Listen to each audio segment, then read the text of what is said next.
Hello, friends. Hey, mamas. Welcome to My Invisible Disease podcast. We are here to share our struggles and hacks as two moms living with chronic illness. Tune in and join our community as we share stories and experiences while we sort through the ups and downs of living with invisible disease.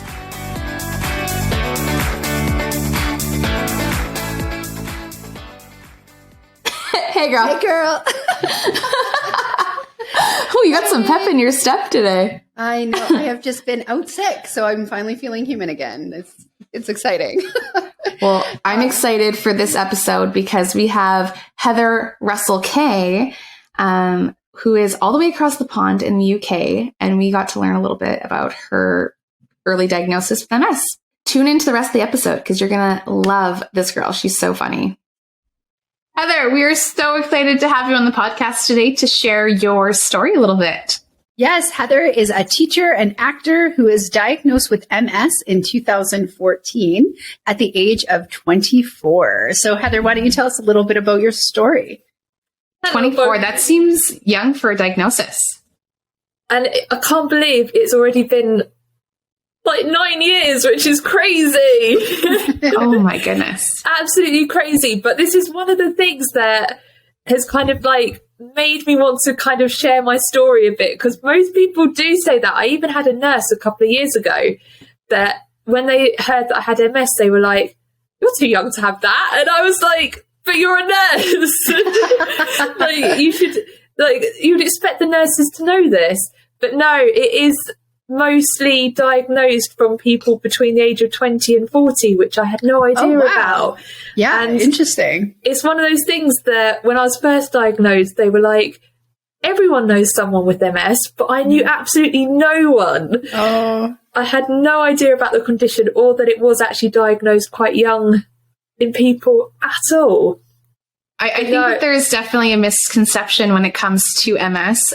The only reason I speak to this is because I have a client that has MS, but recently one of my friends has been diagnosed with MS, and she's 36. I thought, aren't you too young for that? And no, like, it predominantly affects women in the earlier years. So, like, well, my sister actually has MS too. And her diagnosis, she had, I think she was about 32. And it was due to, like, when she was pregnant, she had come off some medicine. I mean, it was smoking pot, which had been suppressing her symptoms. So then she was pregnant, came off it, and then was diagnosed. So it's interesting that, you know, we actually, I mean, other than you, Heather, who had the diagnosis, but that we do both have people close to us that have MS as well. I think it's quite prevalent in Canada. I don't know if it's environmental factors that contribute, but... right, because you're joining us from the UK. Mm-hmm. Yes. Really cool. And they do say that kind of like the further away from the equator you are. Something to do with the sunlight, they say, is a contributing factor. And I imagine Canada's a bit like England with the fact that it's not sunny all the time. No, it's cold. And no matter where you are, I mean, we get full winters. So, Yes, there's definitely more grey days than sunny days. Absolutely. But, yeah, so even though it was 9 years ago now, it seems a long time ago, but also not that long ago, because I was exactly halfway through my teacher's training. And I trained for 2 years because I'd already done my degree. So I just did a couple of years where I was studying to become a teacher, and I'd passed my first year. So I was really, really happy that I'd kind of hit this milestone, and it was the summer holiday. And then pretty much exactly a week after I'd finished, I started getting weird tingly sensations, which I think is quite common as one of the first symptoms. Was it in your legs? It was in my legs. Yeah. You already knew, or you were like, had you heard? That's just how it was for my friend. My friend said her legs like started going kind of like numb and whatnot. Yes. I was like, yours was similar. And definitely, I think for my sister, it was tingling as well. Yeah, interesting. Yes. And at first, because I'd never heard about anything like neurological conditions, I was convinced that it was blood clots and I was going to die of a stroke or a heart attack, because that's all I could link the tingling to was, you know, when you get like, circulation. That's 100%. But then I would get weird tingles in both legs at exactly the same time. And I'd be thinking, if it is a blood clot, how is it getting round so fast? To kind of be in both legs at exactly the same time. Yeah. And people were saying to me, drink lots of water because it was coming to the summer, so maybe I wasn't drinking enough. And I had blood tests and they all came back fine. So it just kind of went down as one of those strange things. So how long did it take them to start doing like any type of like scans? Because I think that they typically look for a lesion yes, to diagnose, right? How long did that take? It didn't take too long, but I had to really push for it because over that summer, the tingling then progressed into my hands. Then I pretty much got numbness everywhere. Oh, wow. And I never know how you say it. I'm not going to try and say it, but the thing where you put your head down and you get like a shock through your body, coordination went, the eyesight was going blurry. Then I had severe vertigo and ended up in A&E because I couldn't keep fluids down. And it was just the most frustrating time of my life because I got diagnosed with inner ear infection, then a trapped nerve, or maybe I'd hurt my neck. Ooh, and then at the end of the summer, they decided that I was stressed. And I was stressed by that point, to be fair. Of course. Yes. But I was like, it definitely isn't the stress that's led to all of these symptoms. And the doctor really wasn't interested, put it down to stress. And she said, well, if you want to, I can refer you to a neurologist, but it will take months for them to see you. And you just look very highly stressed at the moment. So I actually, in the end, went privately and saw a neurologist who within 5 minutes was like, no, you're right. It looks like MS.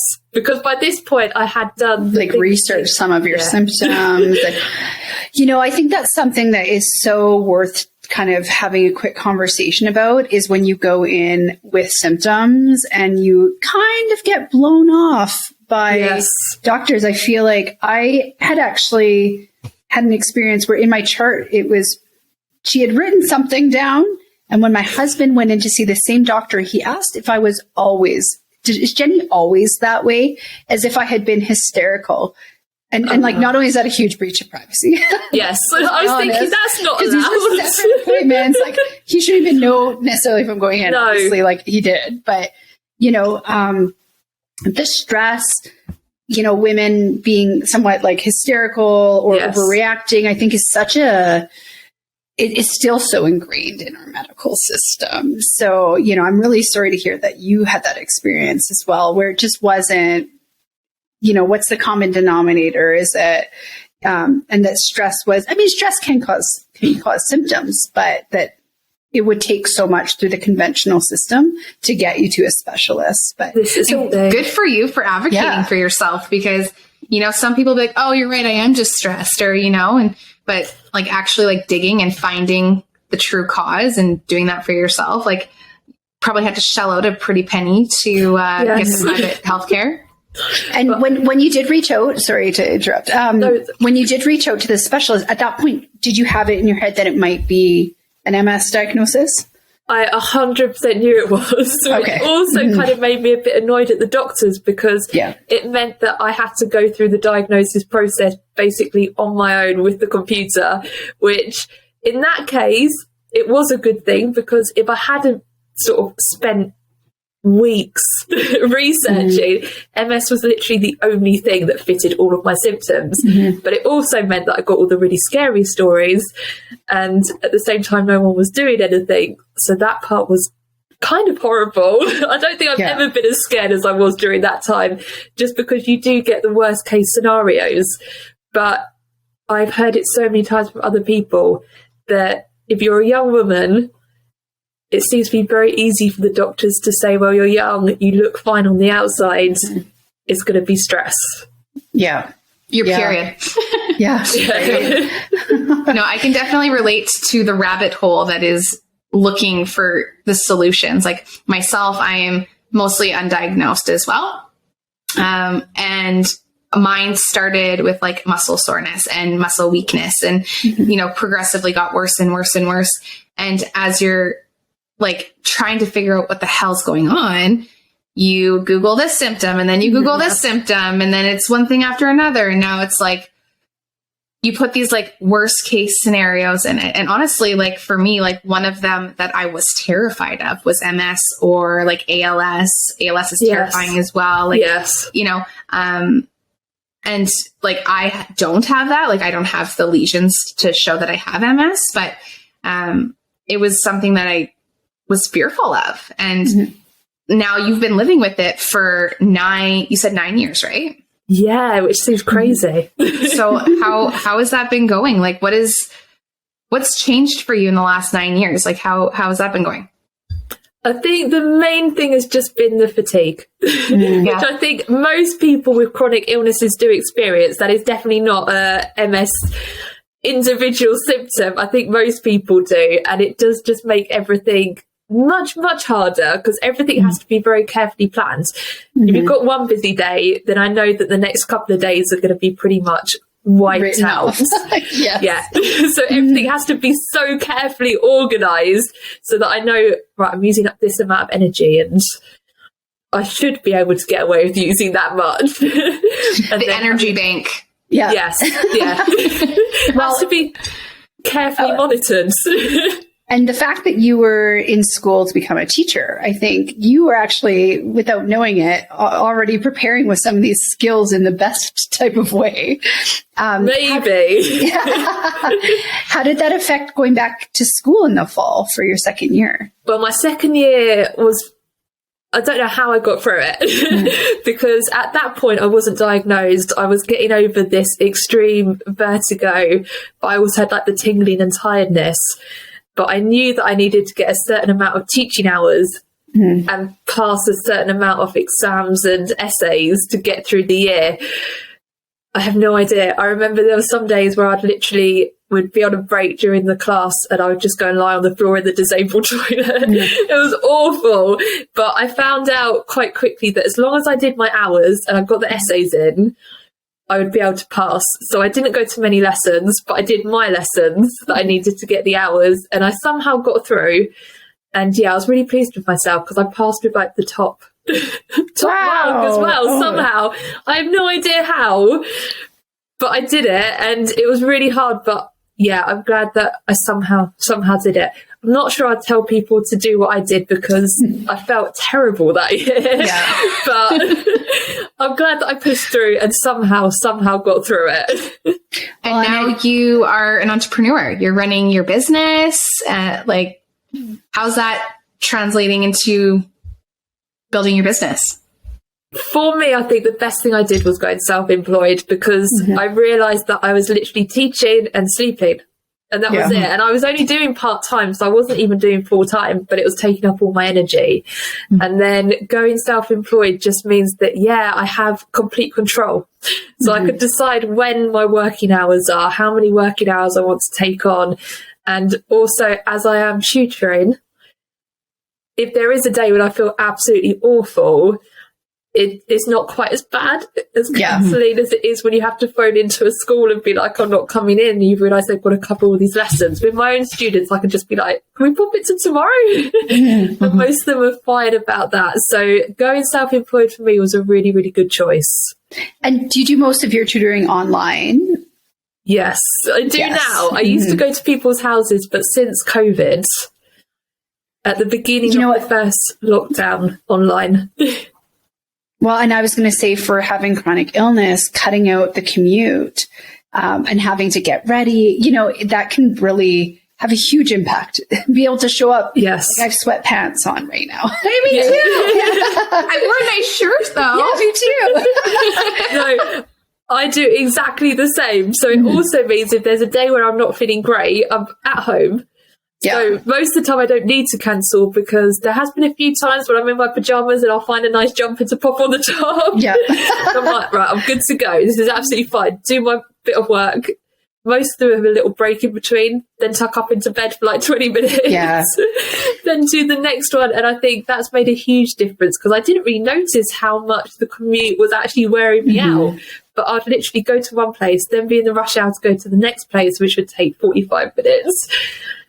Being at home has been lovely. But also, it's nice how that protects your profit margin because I don't know about where you're right now, but like gas here is super expensive. So I mean, if I can do a little bit more online and a little bit less driving around, I am happy about that. Mm-hmm. Yeah, absolutely. Yeah, we're both self-employed as well. I wish that, that more people that were living with chronic illness I'm in Canada, I'm not sure about in the UK, but, benefits and different things like that can get a little complicated when you're self-employed. Yes. So, and, of course, in the US too, I think with like health insurance and different things like that. But, the flexibility is just something that there's nothing to match it. So, because very much, I can go have a nap after this if I need to. And, it all works out. Yeah. It makes such a difference, but it is such a hard thing to juggle because you need to put your health first, but then at the same time, we all need to pay our bills and mortgages and things. So it is really, really difficult. Yeah. Well, I have a question. I got a juicy one, I think, Jenny. Sorry to cut you off, girlfriend. Oh, yeah, that's okay. Okay. So 22 you were when you got diagnosed? 24. Were you in a relationship at the time or single? I literally had got into a relationship about 2 weeks before the tingling started. Ooh, it gives me tingles. The timing was unbelievable. Yeah. So how did that affect the relationship? Did you continue that relationship? Did you continue to date? Where are you at now? How does that affect? Because you were so young. I can only imagine how that goes.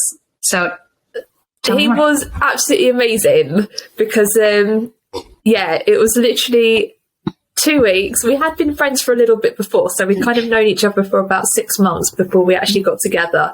But it was about 2 weeks when the tingling started. And then about a month after that, we went away for a little weekend, and that's when the vertigo hit, and I ended up in A&E. So our first little weekend away was in the hospital with him holding my hand, and I'm the biggest baby ever. So they had to put a drip in, and I spent the whole time being like, I can't look at my arm. Yeah.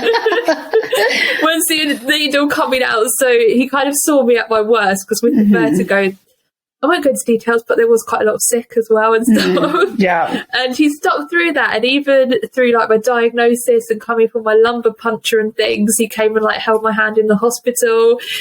Aww. He was amazing. And we are now engaged. Oh, wow. Congratulations. So he's still around. Amazing. Wow. He's still around. So I was really lucky, but I definitely did kind of feel the impact because he never made me feel bad or anything about it. But I felt bad that I couldn't do more at the beginning because at the beginning the vertigo was really, really bad. So I didn't have the option of being like, oh, let's just go out today and do something completely random. Everything was like, oh, I can only really go out. Well, the first time I could do anything because of the dizziness. But even then it was just a couple of hours at a time. So I always felt a little bit guilty that we kind of didn't have that bit at the beginning where we could literally just go away or go out and I didn't have to think about chronic illness stuff. Well, and that's kind of part of it, right? The guilt that, even I'm in the parenting and my husband and I are married and there's always that guilt of not being able to keep up with everything. And I think when you have chronic illness, absolutely, when you have a bad day, at some point we got to let that go a little bit too. So, and it's always, that's amazing when you have a partner that has compassion and empathy and understands and, sees your value beyond diagnosis. So that's really cool. I didn't know you guys were engaged. So that's but lovely. I always think, I found a good one. Yeah. But when he stayed through that first summer and was holding my hand through the lumbar puncture and stuff, I was thinking he can't be too bad. Well, you got through the hard stuff, right? Yeah, it's kind of the sickness bit at the beginning, isn't it? Yeah. Well, and my question was going to be, so you were diagnosed, you had no one that you knew that had the same diagnosis as you. Where did you seek out support? What did that look like for you as you moved through, that transition of diagnosis, looking into, what now? I think I did loads of research at the beginning. So I did the typical super, super, super healthy diet, meditation every day, yoga every day. I kind of got a whole little package together. And the next 2 years, I potted through, convinced that I would be one of those people that I'd had my initial symptoms and now everything was going to be fine. First 2 years, so I struggled through the symptoms, but I was convinced that nothing else would happen. And then because of that, I kind of stayed away from any online communities and things because I feel really bad saying it, but I would see someone with MS in a wheelchair and I'd be like, oh no, that's too scary. That's not going to be that's me. Not me. That's not me. Yeah, I would 100%. Find it too much. So I kind of went into, in my mind, I'd accepted it, but now I can see that I was in a denial of, it's been a bad summer, but that's going to be it. I heard this quote, and it was like, it's called protecting your peace. Everyone's saying 2023 is the year of protecting your peace. And I can see that that's kind of what you were doing in that moment. Yes. Like, I'm going to deal with this, but like, I don't want to hear nothing else about it. Like, I got this. Yes. We're good. That was it. And then after 2 years, though, I then had a relapse. So my brain was like, wait a minute, the plan has failed. And I think that was kind of when I realised I did need to seek other help because my mental health suffered really, really badly. So I'm also very much, even though I try and raise awareness for MS, also kind of the mental health side as well, because my anxiety just, the level was ridiculous. I even found it hard just going outside or anything because I no longer trusted my body at all. I was like, what if I go outside and I just fall over or something? And it was one of those things that for the first year I was very much, I can manage this. I can still, like you were saying, kind of protecting my peace, like just carry on, ignore it, it's all right. But it was completely out of control. So I did end up having to kind of get medication for it. And then I also started reaching out to other people so that I realized there was other people going through the same things and it wasn't just me. Yeah, I can completely relate to that. It's the idea of like not trusting my body because same thing. I was like, I know I'm diagnosed, but I'm not going to be that person. And then it progressed and I was like, you betrayed me to my body, right? Like there's a sense of betrayal and trust that you have with your physicality that you're just like, wait a minute, I don't identify with this. This isn't me. Like, I had tell us a little. Sorry.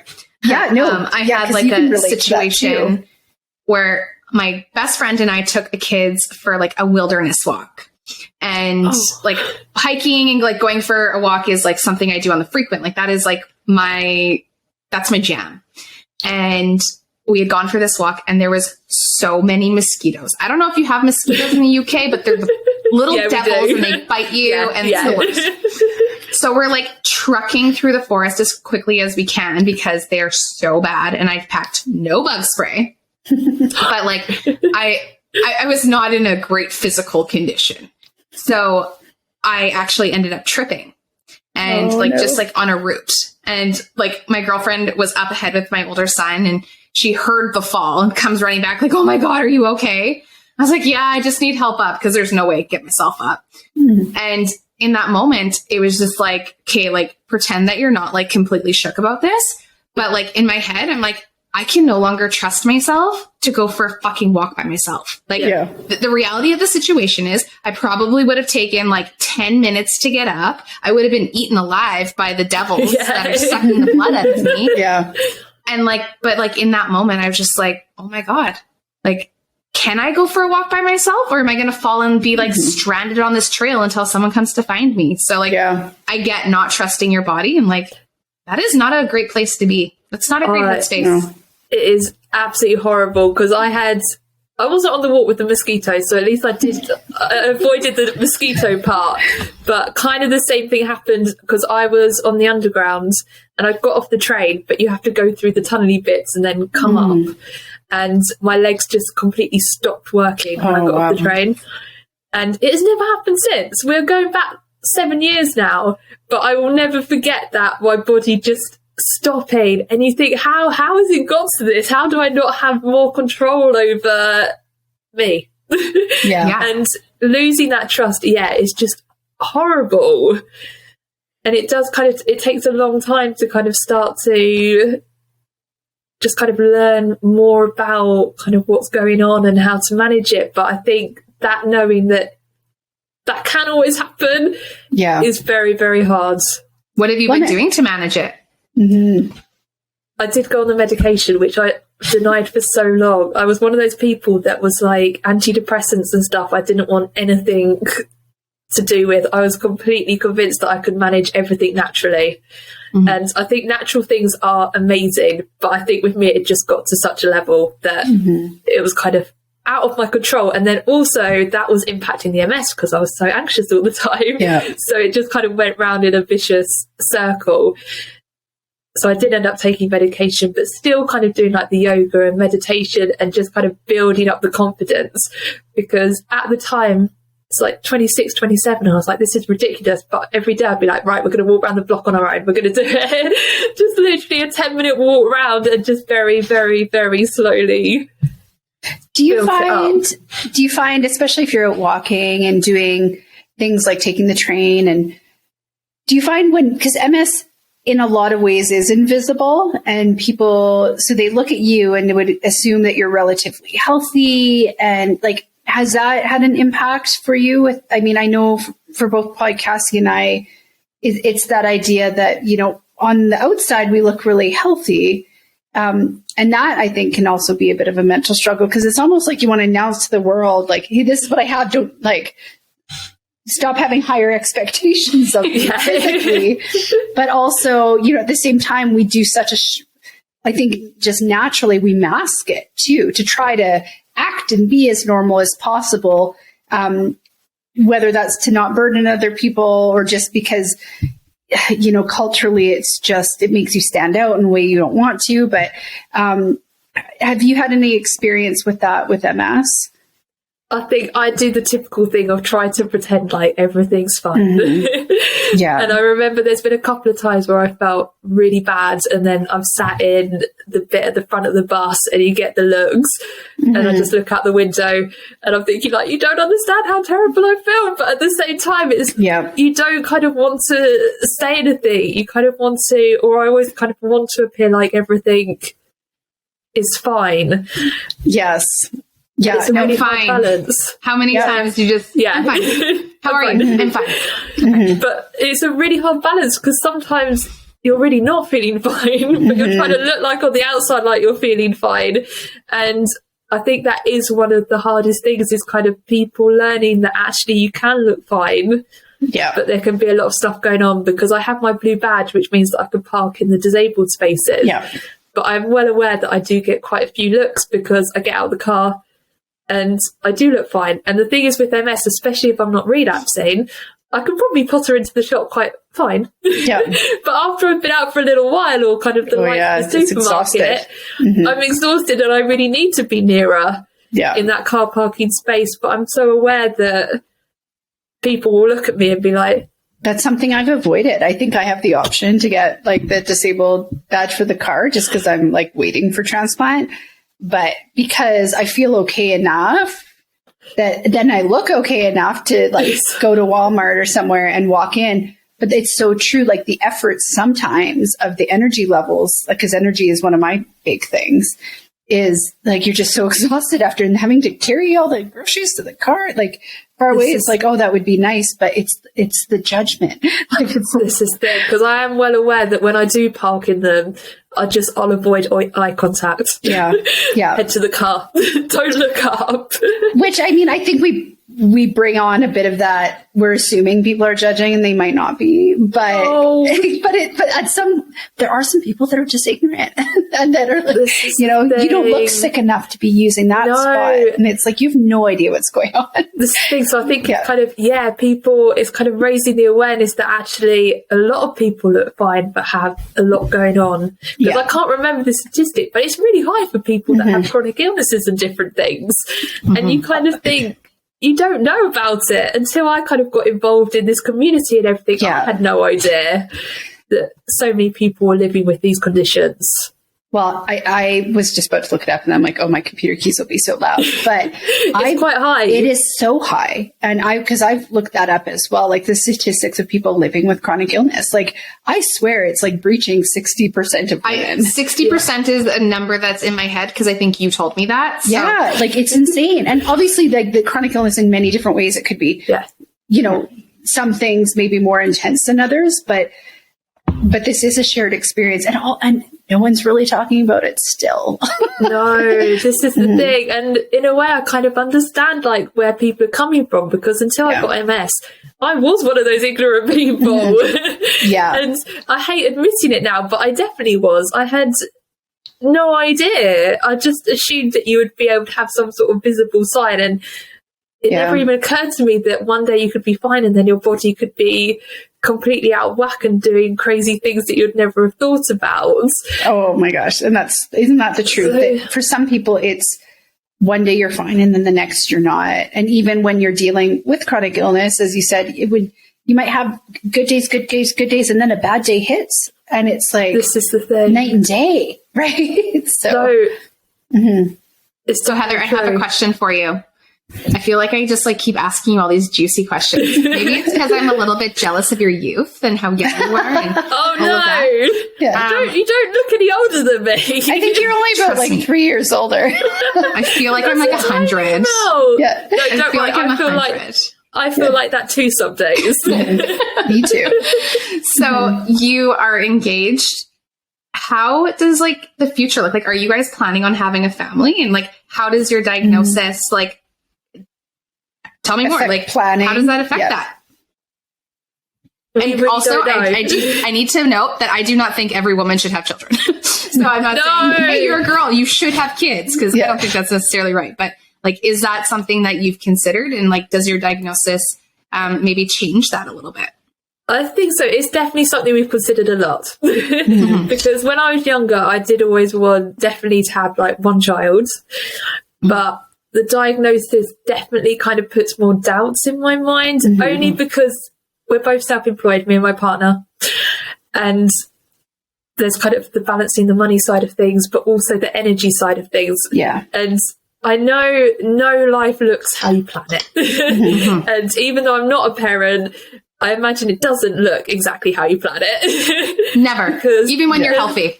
No, there's a whole new little person. Of course it's not. But in my mind, I always had this idea that, I'd have this like little child and I'd be the perfect mum and we could go and do lots of things and I could take them to London and show them the dinosaurs at the Natural History Museum and do like all of those science museum sleepover things and all of that stuff. And then it's like, I can't do that. Like that wouldn't really be so much of an option. So it definitely makes the decision harder because I'm kind of like, I don't know how much my fatigue would impact them, but also how much it would impact me. Well, I can tell you this. Your kids are a little more versatile. And if you decide that you're going to have a family, they'll adapt. But I was super curious to know how like those big decisions come because I got sick after I had kids. I didn't have a choice. But you know what? They're all still alive and we're all doing good. So.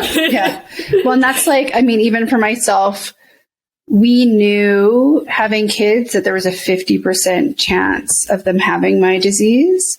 Right. But at the same time, I had no symptoms and I was told by the doctors it may never affect you. So the actual like rationalizing that decision didn't mean what it means now. And I mean, funny, I just have a belief that my kids don't have it. Like, I just truly don't believe they do. But it's interesting to look back of where our minds were at, because I had no symptoms. Life was great. And then I ended up having a full hysterectomy at 30. So, I mean, we did have 2 kids before that, but like, let's just say I hadn't met Ryan and I hadn't been married, you know, like that, then it would have looked completely different if I had met someone in my late 20s or 30s. So it's and I think so many women, like, this is a part of it. Like, this is a part of it that we don't also talk about very often because, you know, there's these visions with like going to to see the dinosaurs and these different things that we bring into things. And, now I'm kind of moving through that. I had a bit of trauma when my mom had a liver transplant, and I was older when she had a kidney transplant, but now my kids are going to experience that. And I'm thinking like, I have to pick up and leave for 3 months if that happens. And it's like, ooh, like this is, I didn't even think about that, and that there's trauma there and how it would affect them and stuff. So, it's one of those things that I think also is good to talk about because these are hard decisions. And I think, with youth, it is. We're probably a little bit. I mean, I'm older than Cassie, so I'm older than both of you guys. Yeah, you're so much older than me, like at least 2 years. You don't look much older. That's because she eats healthy and takes care of herself. Oh, it's makeup. And yeah. But yeah. Well, so if we're kind of swinging back, Cassie, do you want to introduce kind of our segment on? Okay. So in the UK, do you have a game that you might know called Marry, Fuck, Kill? No. Okay. So we tried to clean it up a little bit and we changed it to marry, cheat, and screw. So I'll give you the baseline. So marry is something that you're like, it's your tried and true self-care. Like you love it. It will carry forward with you for a long time. Cheat is more of like a guilty pleasure, fad kind of thing. And screw, you're just like over it. Like, I don't want to do this anymore. I'm not into it. So, if you had to marry something, what would it be? This one's easy because it would be nap time. Love it. Oh my gosh. This would be so easy good. because that has stayed with me since the diagnosis to now. Even if I could just catch a 20-minute nap with my blanket, there is nothing better. Naps are so underrated. We all need more rest. Amazing. Yeah. And you feel so safe just snuggling up and tucking up and just shutting out the world for just, a small amount of time is what gets me through a lot of days. I get it. Love a good nap. So then like cheat would be a short term, like trending, like something that you're not as tired. What would you say? Oh, this was a bit harder because I think I live on the naps. I suppose a cheat would be just when I'm having like a down day and then the ice cream and chocolate comes out. Yeah. Which will probably stay with me forever, but I try to limit those days where it gets a bit excessive. Yeah. Do you find that after you've indulged a little too hard that your symptoms are worse or anything like that, or no? No, I'm quite happy. There you go. Just super pumped about the ice cream and chocolate. I just realised that if I carried it on every day, then probably it wouldn't be so good. Yeah, totally. Okay, and last but not least, what are you killing in 2023? Like, what are you over? I think I'm always a bit like, with this sort of thing, because I know with chronic illness, everyone reacts completely differently to things. Yeah. But for me, it is really restrictive diets. Because I've tried a couple of them and it makes it really difficult to eat. I'm always trying to put weight on because I'm quite little, so it makes me smaller. And it's just not as nice. I love my food. And I hate trying to go around the supermarket and look at the back of all the packaging to make sure that everything's all right. So diet-wise, I am really good with because I think it is important, but just not the kind of literally looking at every single food for every little ingredient. Well, and you have to have some indulgence, and I think there's something to with balance and picking your battles because I think so too. Moderation. I completely agree. So that would be the thing: healthy eating, but not to the extreme. And then Heather, can you tell us a little bit about like what you're doing for advocating? Because I know you have a blog. Do you want to tell us a little bit about that? Oh, my little blog that I created when the anxiety hit. So the 2 years afterwards. And I was at home. I had to take a couple of months of work and I had my little donkey Dizzy. So we started our blog because I thought I'm sitting at home miserable. I feel terrible. And I thought I'm just going to do something that would make me happy. So I would go out into the garden and take Dizzy and take pictures of her doing different things in the garden. And it just kind of grew from there. And madly, people seem to quite like Dizzy. And it's carried on from there. So I do like my blog, and I do quite a lot on like social media as well. And also I got into volunteering with the MS Society and Shift.ms, which I love doing because it's lovely to connect with other people as well. So all of those things are a huge part of my life that has really made my journey easier. But I also hope that sharing my story kind of, even if it helps just one other person, I just think that is amazing if it makes someone else's journey a little bit easier as well. So if somebody is listening to this podcast right now and they just received their MS diagnosis, what is your takeaway from this? Like, what's your message to that lady? It could be a guy too, but it's probably. I think the first thing would just be to breathe, take a moment, because MS is really, really scary when you get first diagnosed. But it's not the end of the world. Like, life does change, and in a lot of cases it can be a bit harder. But it definitely does not mean that that's it. Like, you can still follow your dreams or follow new dreams and do lots of different things. And just to do your research and make sure that you are following the path that you want to, because sometimes you can get not so much pushed, but like gently persuaded into certain medications and different things. So I think it's just, kind of being your own person and kind of doing the research and looking after yourself in the way that works for you. Awesome. Thanks so much for being on the podcast. And, we will have links in the show notes to carry on the conversation and where to find Heather's blog. So thanks for listening.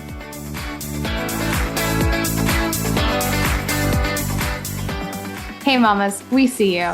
And we want you to join our Facebook community where we can connect and continue the conversation. Join our private Facebook group at My Invisible Disease, because no one should go through this alone. Thank you for listening, and check us out at myinvisibledisease.com.